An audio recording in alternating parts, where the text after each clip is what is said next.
Hello, I'm often asked what Bluetooth device should I use?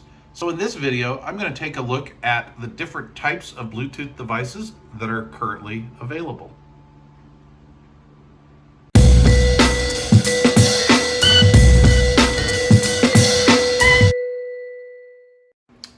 So we're going to start this video off with talking about the smaller, what I call self-contained two-in-ones. Yeah, it's a lot going on there. So first of all, self-contained means these all have a built-in rechargeable battery, so they don't need to be plugged into a 5-volt source to operate. They're also two-in-ones, meaning they will transmit and receive. So these are very flexible devices. Some of these devices are more portable than others, as we can see, like the mic is swivel jack. This is a two-in-one that's self-contained. It has a transmitter receiver and a built-in battery. I usually get about 6 hours or so, give or take, of runtime with this. And because this only has the 3.5 millimeter audio output, this is well suited to, say, plug into an auxiliary input of a car stereo. So you can charge this up, throw this in your pocket, and stream from your phone to your car stereo. That's using it as a receiver. I also use this, plugging this into my AM, FM tabletop radio, and I will plug this into the headphone jack and then transmit signal from this via a portable Bluetooth speaker and walk around the house. So very flexible, very portable. Same thing with the Teotronics. Now this is Bluetooth 5.0, so this actually has a little bit more range than the Micus. However, because it's smaller, it has a little bit less runtime overall, and it has a 3.5 millimeter jack here for your input and output. And so you're going to have a little auxiliary cord going back and forth. If that doesn't bug you, this is a good way to go. If you want to throw something in your pocket, not have to worry about cords, take out the door with you, then this is the way to go, in my opinion. Next up, we have the Anchor Teotronics and Teotronics. Now these Teotronics units float in and out of the market quite a bit for some reason. I don't know what's going on with Teotronics. So we'll actually focus on the Anchor because this one's always available. This is the SoundSync A3341, self-contained two-in-one. We have transmit and receiver switch here on the side. We have analog here, which will analog input or output depending on what you're doing, transmitting or receiving. This one kicks it up a notch because it has optical toslink input and output. Very, very nice. You can charge right here.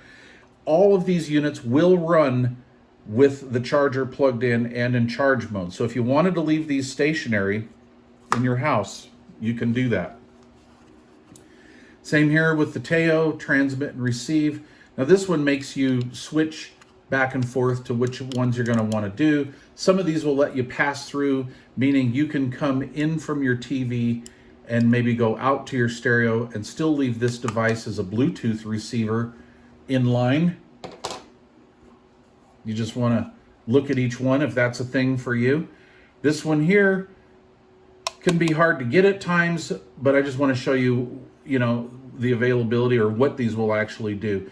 So we have analog input, analog output, and then optical as well. Here's your charging port, and then your on-off switch, and then user functions here on the top, which is pretty cool.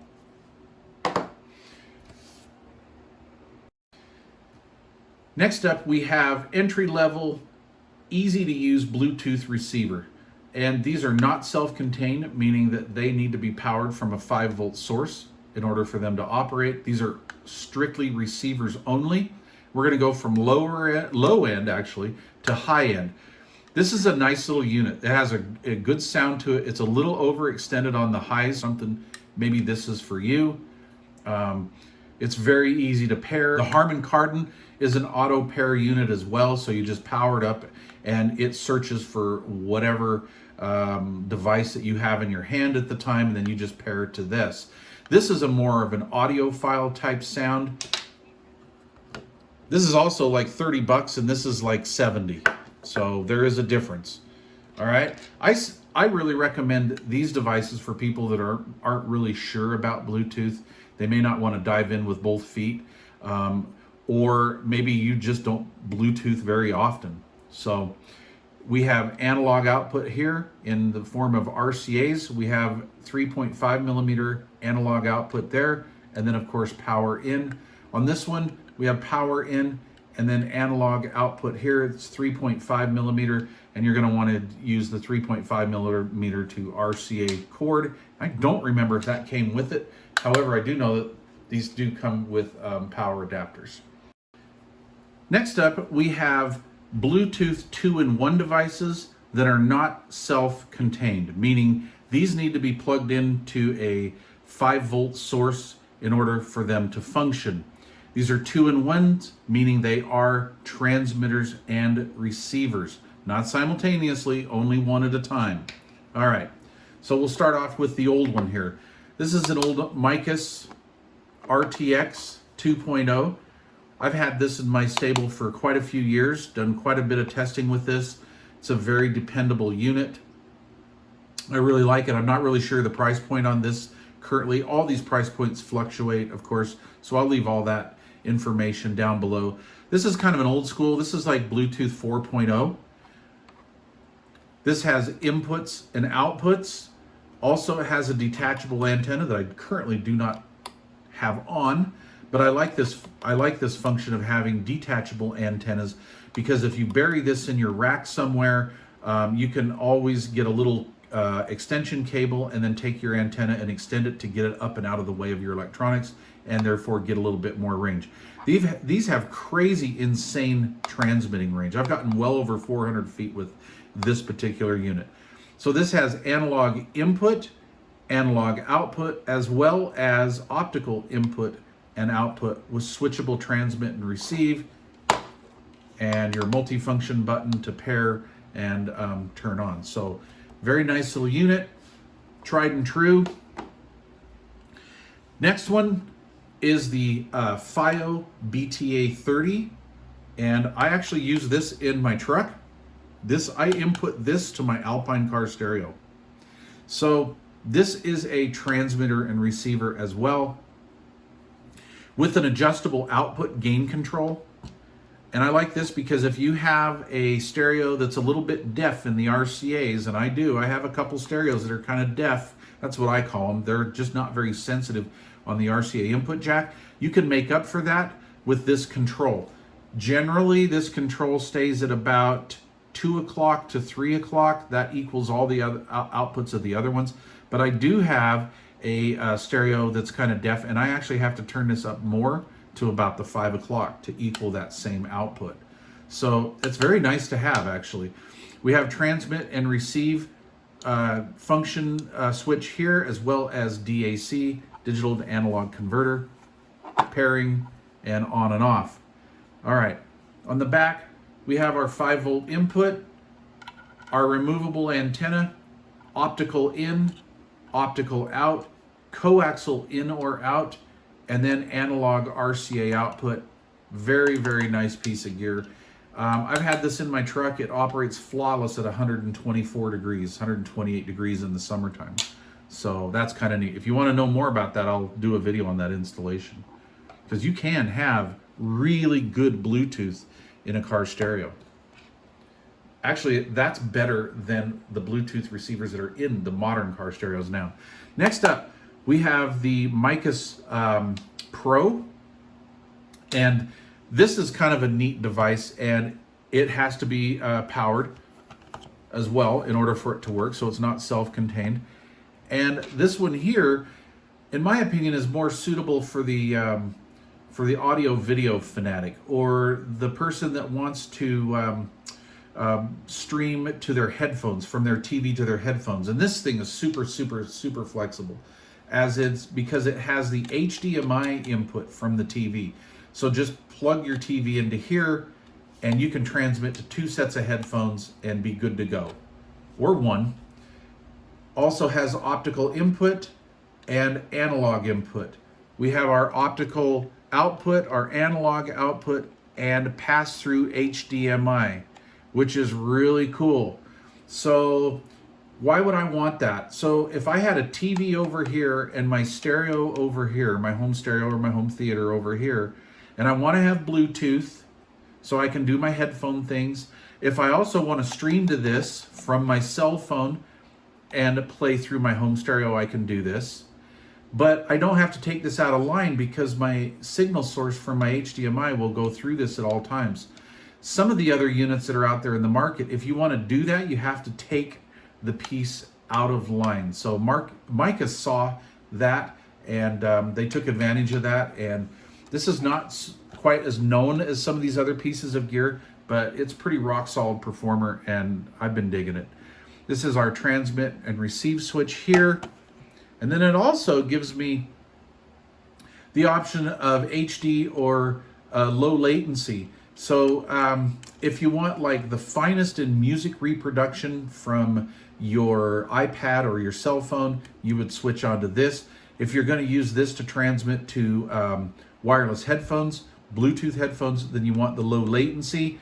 Now, quite honestly, depending on what headphones I use, I have 3 different sets of headphones.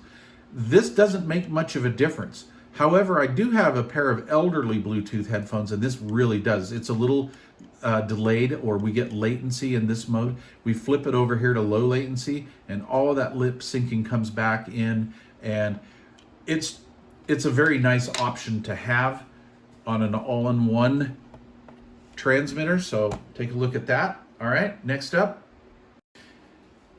we have Bluetooth receivers with DAC converters. That's digital to analog converters, meaning we can stream from our cell phones or iPads and plug our headphones into here. So you Apple owners out there, and I'm a new Apple owner, and it drives me nuts, they don't have a headphone jack on them.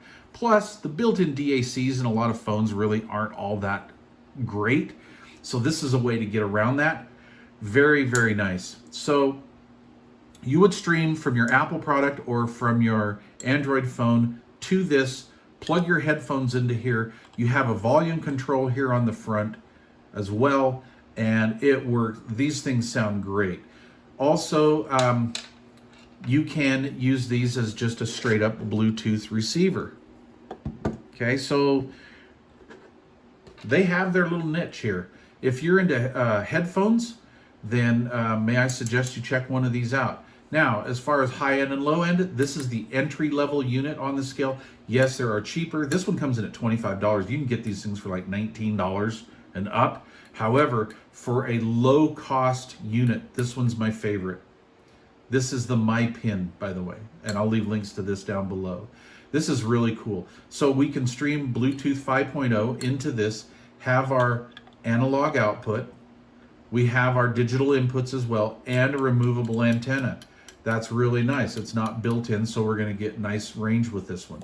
Very nice sounding. This one's actually really fun to listen to. Also, the gain control adjusts the preamp level output, just like I showed you on the FiO, the big FiO. So if you have, here again, if you have kind of a deaf receiver, you can really get some good drive from this to your receiver and make your stereo sound really, really good. This one's a real fun one to listen to, and what I mean by that is, if you're an audiophile, this may not be for you, because audiophiles tend to enjoy a little bit more of a flat EQ curve. This one here has nice high end in it, or high frequency response to it, but not overwhelming. But the low end, if you're kind of a sort of a bass head, I want to say, or you like a little bit extra low end, this is the unit for you. This is really fun because it gives you that little bit of extra kick in the low frequencies. And took $25. That's a win-win situation. Okay, this one we can stream from our phone or laptop or iPad into this, and then we have our analog output. We can also hook this up to a home computer or laptop, and I've done this quite a bit with this one. My sound card or my DAC in my laptop sounds terrible. However, if I plug this into my laptop, set it on the table, plug my headphones into here, this thing will rock and roll. So very, very nice. I don't really remember the price point on this. I'll leave a link to it down below. Okay, next off we have dedicated Bluetooth receivers. And this is on the high end of the spectrum. So let's start with price point right now. We'll go from high to low. We'll start off with the Audio Engine B1. For quite a while, this was the audiophile standard. This is the one that really kicked up the market for Bluetooth, high-end Bluetooth. And you're thinking, some people are like, high-end Bluetooth? What are you, nuts? You know, that's terrible. It's compressed. You're going from your phone. Yeah. Well, you know what? If that's what you think, you need to try one of these, because this will probably more than likely change your mind. These come in at just under $200. This is the new one, the Bluetooth 5.0 piece. Very nice sounding unit. It has a power and pair button, and I'm going to get into this a little bit here in a second. Very nice. The antenna is not removable. However, it is a high gain type antenna, meaning when they're external like this, they have a lot more receive capability versus say something like this. Okay. All right. We Bluetooth into this piece only. We have analog out and we have optical out. 5-volt DC input. These are boutique style RCA connectors, which is really nice. So nice sounding unit. This is kind of an audiophile unit. So if you're the kind of guy that is a flat tone control person, this is the unit for you. All right. Pretty nice stuff. Has great range. Never have a problem with it. And it has an on-off switch with the pairing button. Okay. Next up, we have the Blue Dento. This is a very good selling piece of gear. This comes in around, well, what was it, 119-ish. These prices change, like I say. It looks similar to the Audio Engine, so you think it's the same thing. Well, it's not. There is a difference in the board inside. This one does not have an on-off switch. Now, this thing freaked me out.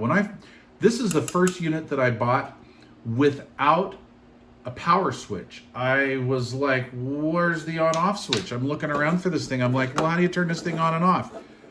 Well, what happens is when you supply voltage to this with an AC power adapter or whatever you're using, it turns this device on. It goes into an auto pair mode, just like that little Harman Kardon did that we talked about, okay? So this will automatically pair to your device. It stores up to like 7 or 8 in memory. So it's really nice if you have, and I have a couple Android phones and a couple iPhones. And whenever I pair to this, I can always come back and hook up to this with ease. So I really like this. The Blue Dento has virtually the same sound as the Audio Engine. Some people, like I say, do not like the fact that this does not have an on-off switch, but you can get over that really quick, and this is very, very easy to use because it's auto pair. I mean, I like this technology quite a bit, and it's like, what, $70 cheaper than the Audio Engine? So good stuff, good stuff. Next up, we have the Blue Me HD. This looks nothing like the other two devices. This also has a fixed antenna, as well as the Blue Dento. Sorry, I missed that. Fixed antenna.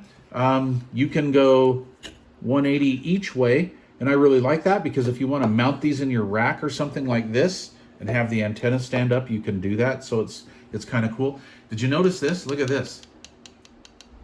Yeah, this is an MFB, a multi-function button, or an on-off switch and pairing button. So this you can turn on and off, and you can pair it. Use it as a pair button. On the back, we have boutique style RCAs for output, and we have digital output. So if you want to, plug this into a high-end DAC, or maybe your AV stereo has optical input, you can utilize that, and you don't want to use the RCAs. This unit sounds very good in both outputs. These are very, very hard to tell apart. In fact, they're almost impossible. And I believe this one comes in right at $100. Nice piece, aluminum chassis. I like it. Good piece. It's still in my collection, definitely. As you can tell, I'm into Bluetooth. All right, so here's my new favorite. In my opinion, this iFi Zen Blue has dethroned the B1. Yep. This is the iFi Audio Zen Blue V2, version 2. Yes, I love these so much, I own 2. This is version 1. Awesome. Version 2. More awesome. Okay, the difference between the two is this has a faster clocking speed, so it has less digital jitter. Yeah, go look it up. I can't hear the difference, quite honestly, between the two, okay? However, the version 2 is phasing out version 1. Version 2 also has a better antenna. It has a more of a high gain type antenna. It's physically bigger than all the other ones in the group. See? And yes, it does work. I can get like 185 feet away from this thing with my smartphone. Now, also, as of course, those ranges are going to change because, you have, walls, different houses, different, walls, electrical wiring inside and all that. But anyway, this has a really hot receiver in it. And yeah, it's got some marks on it because I use the heck out of this. This does not have an on-off switch. This is a pairing button. And you push and hold this button to pair to your device.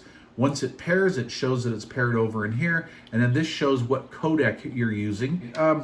That being said, this is a very, very, very good receiver. I love the way this sounds. This is probably my favorite one in my collection right now.